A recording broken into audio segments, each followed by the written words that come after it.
Hello, I'm Olie, and if you clicked on this video, it means you're looking for some cozy hobby ideas.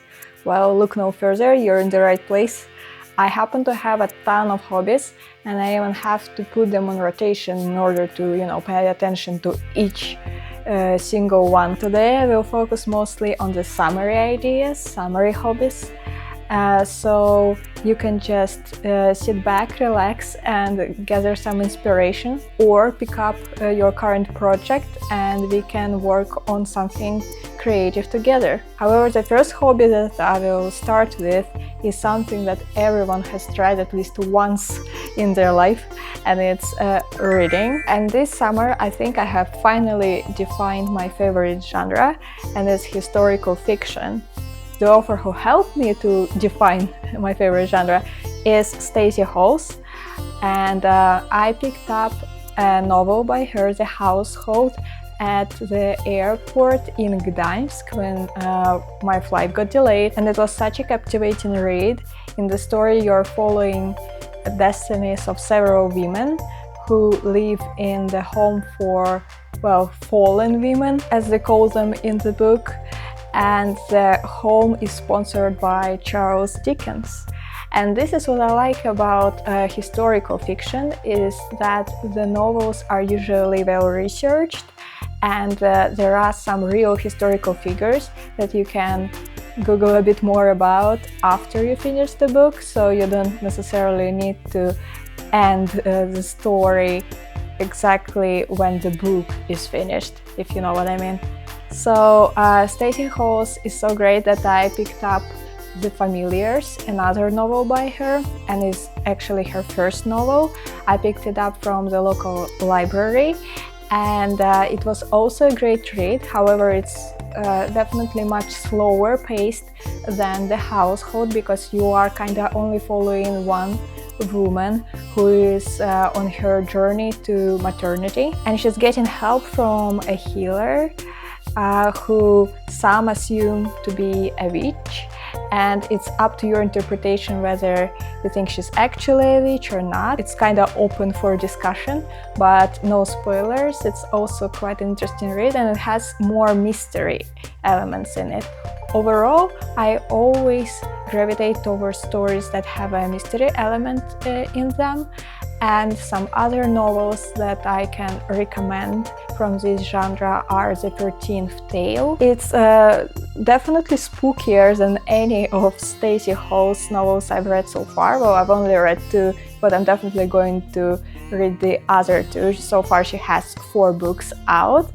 So The 13th Tale is more of a gothic fiction. Such a great book that I definitely recommend, especially to those who are experiencing some summerine, craving Halloween in summer. And the final recommendation would be The 7 Deaths of Evelyn Hardcastle. It's also sometimes called The 7.5 Deaths of Evelyn Hardcastle, and it's a book that almost feels like a game. So if you are in a reading slug and looking for something more unconventional, I highly recommend this one. And the setting is historical, however, the concept of the plot overall is the Groundhog Day. There is quite a big ensemble of characters, and all are very, very interesting. So it's definitely a book that will keep you hooked and maybe will help you to get back into reading. Well, this is it for the reading portion of the video. We have exciting things ahead of us in this video, and I hope you will find your inspiration, maybe something you will pick up. Definitely let me know in the comments if it happens to be the case, or just let me know what you're currently working on, because I myself am always craving some inspiration or ideas. I definitely get a lot of it from watching other people do things, from hearing of others' projects, so don't hesitate to reach out to me in the comments. Or you can also follow me on Instagram, where I post more regularly and share some of my current projects. I'm also present on Threads if that's your cup of tea. Anyway, this is it from me for now, but I will see you in a bit. Enjoy! Crocheting summary designs is definitely a great way of getting back into the hobby, and it's my primary activity at the moment. For example, I've crocheted this starfish pouch. I'll link the pattern below. All you need to do is just not to stuff it and add a tie. And then I also crocheted this beautiful hexagon cardigan. It's also a free pattern that will be linked, and I just added a scallop edging to it to add some personal touch. I didn't get to wear it this much because it got hot right after I finished it, but I don't mind the weather. I'm sure it will become a staple in my wardrobe in the fall, so can't wait. If you enjoy crocheting hats like I do, there is actually an easy way to customize them, and it's patches. So I selected the cutest one in my collection that fits the hat, which is this adorable cinnamon roll patch. And then I went to the bathroom and used my hair dryer because I don't know where my iron is. And it worked. It actually glued the patch just as well as an iron would. So I highly recommend this method. Just as much as I recommend crocheting outside on a sunny day, it was so much fun. And here I am testing a top pattern that I hope will come out soon, but I'm not done because unfortunately I put a lot of time in this one, but it turned out a bit too big for me. So I'll give it another go with a smaller hook and a lighter yarn.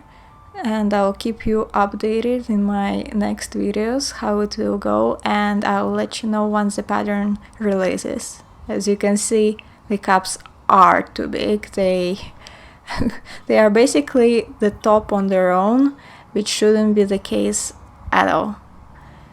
Well, let's wrap up this crocheting section and move on to the next one. Don't forget about the pattern links below.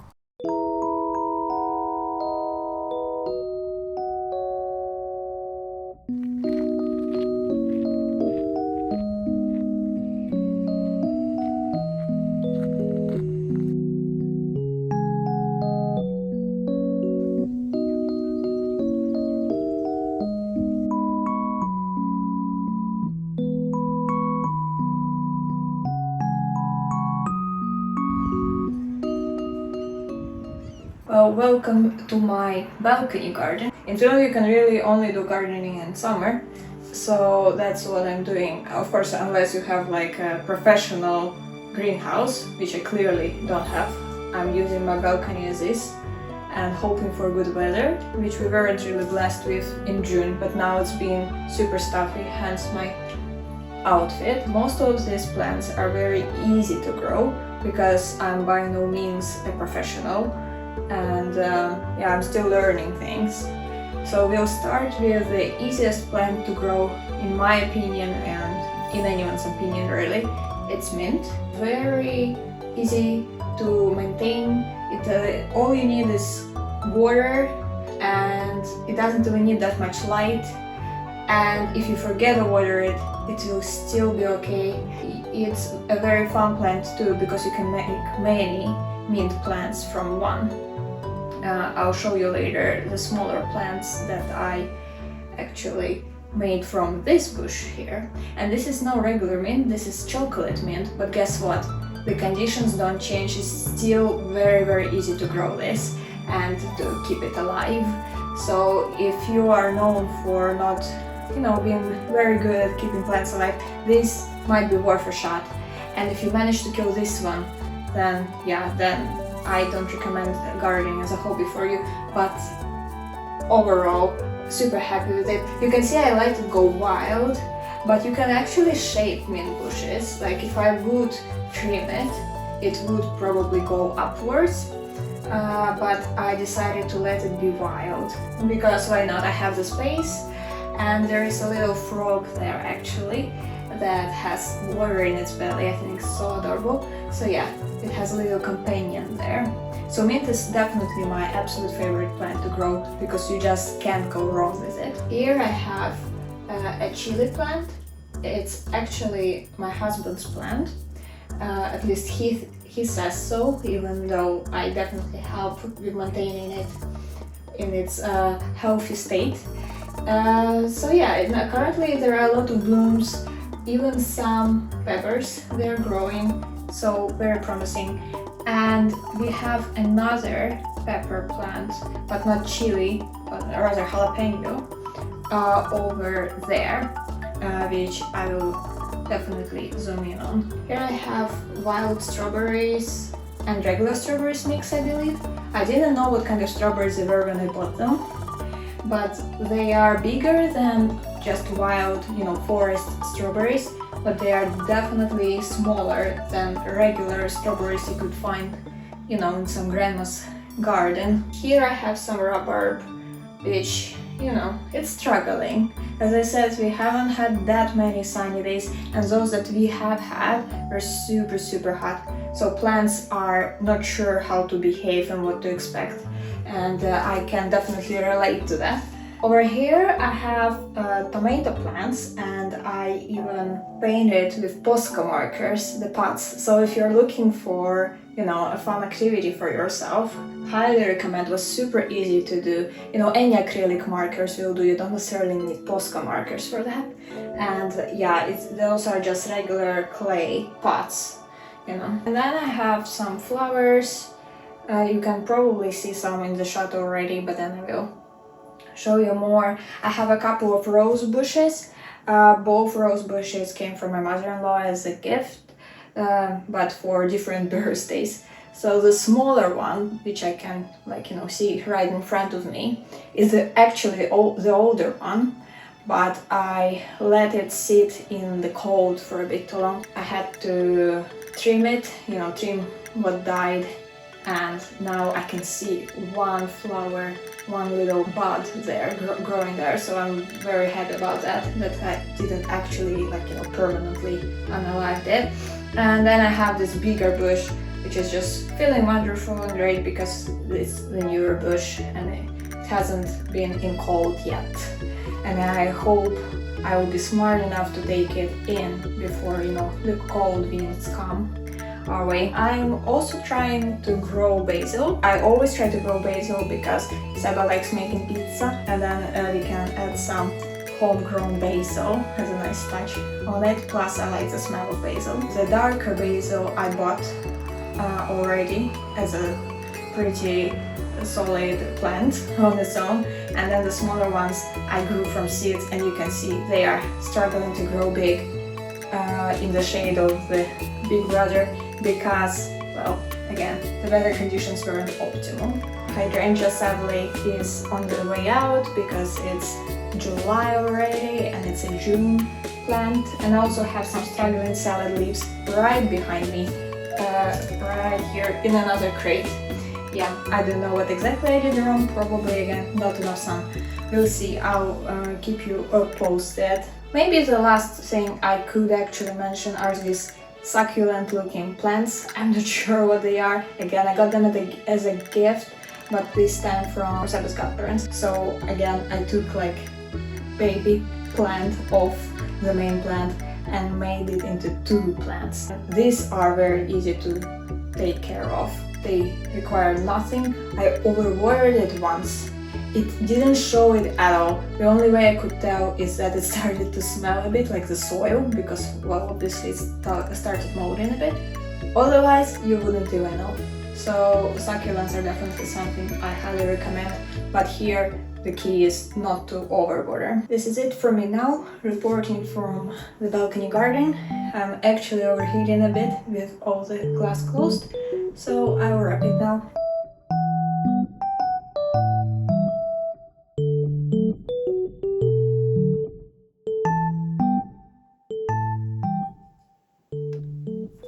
Okay, so one thing you need to know about me is watching other people play Sims inspires me to play Sims.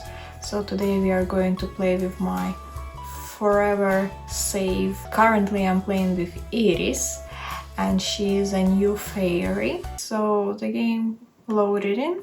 We are in Brindleton Bay. My absolute favorite world. It's stunning, especially in golden hour. Light, just like right now. Very pretty, but this is not what I wanted to show you. So now with Enchanted by Nature, you can enjoy your fairy summer. So let's look at my fairy Sims outfit I picked out for her, which is very cute. This one. I want her to wear it. I'll cheat her needs just for the sake of this show of my greenhouse that I built fully myself. I'm very proud of it. I rarely build in the Sims 4 from scratch. I very often use things from the gallery or just use the houses that come with the packs. But this thing here I built myself. So, and I think it's very pretty, if I say so myself. So here is the entrance, and I'll let the game run. We'll see what kind of naturally meets us. So here is the ground floor, and Iris is looking at the collection of fossils I have here by the entrance, because this is a small business actually. So, oh, the gnome came to life. But yes, so this is a small business, and people can take care of plants here in the nursery area. No, that not today, it was her father calling. And they can also look at different fossils and other collectibles here. Here I even have a little display of crystals. Crystal collection. It's actually full collection, it's just that the final crystal for some reason didn't want to slot in, so I put it here on the shelf. And I have completed this crystal collection several times in my playthrough, since this is my forever save, which means I've played for so many families, so many households. The cow plant is currently hungry, so I'll let Iris feed it. But yes, here I have this cute nook for the cow plant. It has neighbors, the bees, and some grafted flower bushes. Oh no!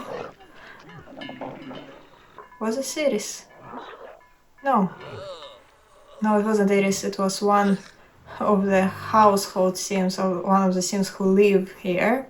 Because Iris doesn't live here, she's just visiting this small business here. One thing I like doing in my buildings, in my builds, is creating these little nooks, little memorials, so to say. And this family is the oldest, so they have a lot of urns that I display here, so people can just come here and reminisce about some memories of their relatives. And here I have photos of some of the Sims. Sadly, I didn't come up with the idea of having this wall photo gallery here early enough in my save file, but the Sim in the middle is the Sim that started it all, Clementine, and here are some of her descendants, as you can see.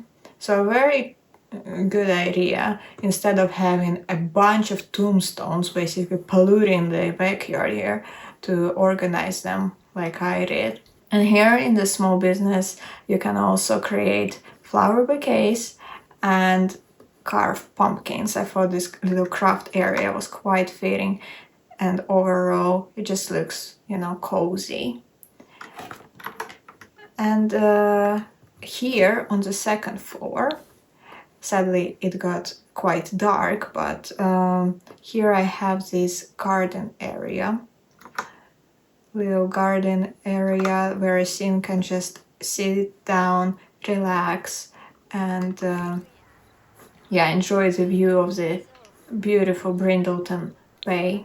My idea of showing this was to show that some activities which are quite summery, such as gardening, for example, enjoying your time in a greenhouse, can be done in the game if you don't have, for example, something accessible nearby, or the day is just not great, you would just want to have some chill day inside, then why not to have this? And the fairy Sim is quite perfect for this. Alternatively, of course, there is an opportunity to have mermaid summer in The Sims, but I just wanted to show off my little greenhouse that I built here and maybe to give you some inspiration to build something similar. Initially, I used the kit that is designed for making greenhouses exclusively, but then I only kept the windows and doors from the kit. And this roof actually is available in the base game right now, so you can just use this because the roof that came with the pack, the roof that came with the kit for the greenhouse, I thought it was a bit too obstructing. I wanted this top view to be pretty too, and so I could see what's going on inside of the greenhouse if I choose to have that top view like that. Well, this is it from me and my little greenhouse in The Sims 4. So let's move on to the next portion of the video. I think Iris just did that.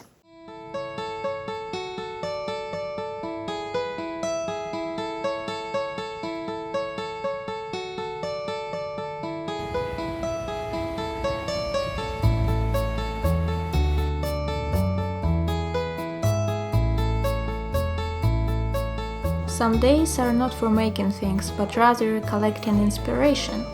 So I invite you to do just that with me on a day out in Turku. It's a city nearby, and we went there with my husband just to find some cute things that could inspire me to make new things. So how about you just sit back, relax, and take it all in.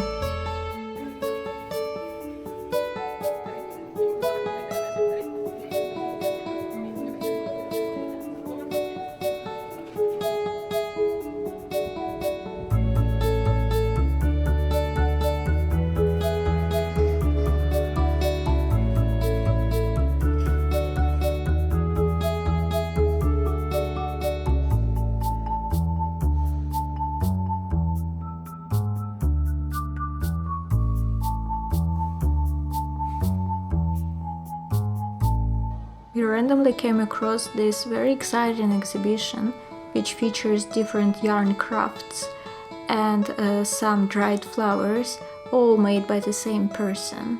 It was very cool and inspiring to see yarn in such different forms, all of the flowers, all of the mundane day-to-day objects just used in a very quirky, very whimsical way. Sometimes I dry plants myself to use them later in journaling, so that's another idea what to do. And of course, I was especially excited about all the crochet that I saw. Now I'm ready to create some of my own. Another honorary mention in this inspiration category is the drawing that I did after attending a meditation session. And it didn't necessarily turn out how I pictured it in my head, but it was quite fun to use only the resources, the materials that were provided.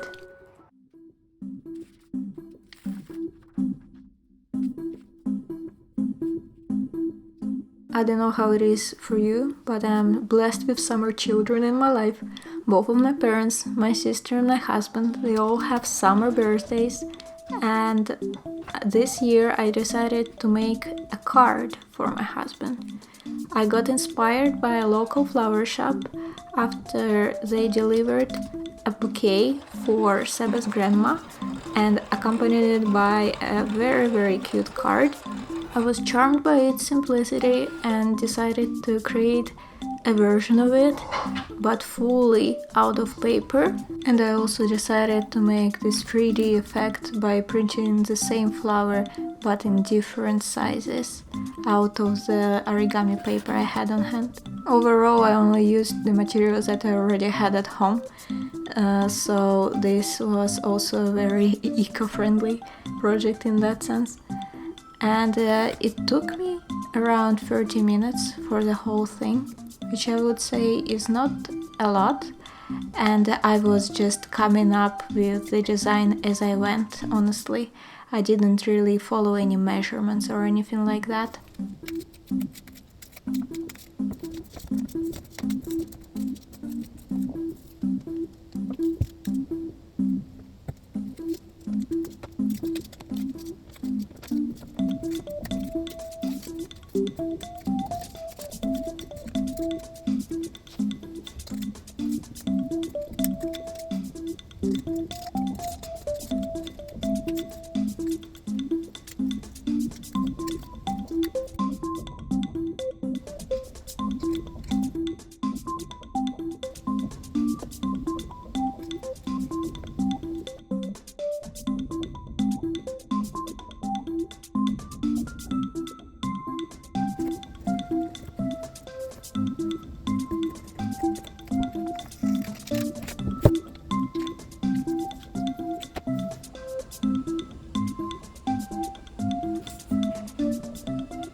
I'm not the biggest fan of cooking, but sometimes I try a random baking recipe that I find online, and this was the case here too.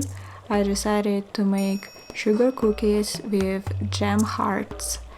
It also happened to be the first thing that I filmed for this video, and it took me so much time that I almost got self-conscious about filming all together.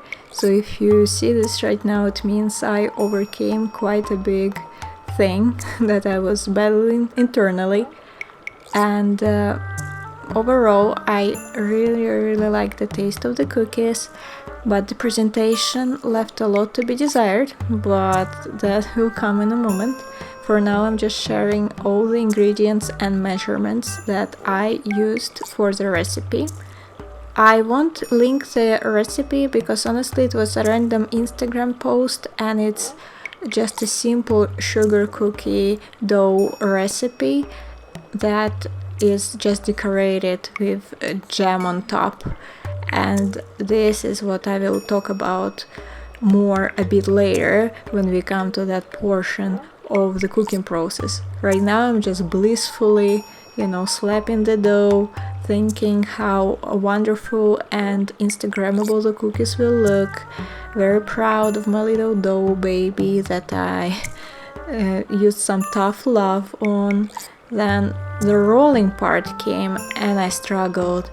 The dough crumbled so much, but I persevered. I still cut the shapes, just to realize that I didn't add any flour before rolling out the dough, which made all the cookies stick to the mat, so I had to re-roll the dough and then use the butter knife to transport the cookies to the baking sheet, and it worked finally. I was super glad.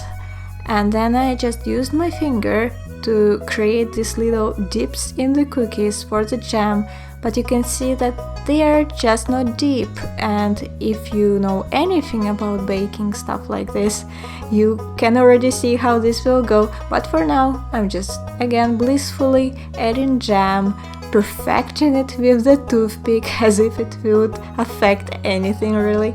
And then I put the baking sheet in the oven and was hoping for the best. I left them in for maybe 10 minutes, and then when I took them out, they were just crying for help, and so were my hopes. Not Instagrammable, but very tasty, and honestly that's all that matters, doesn't it?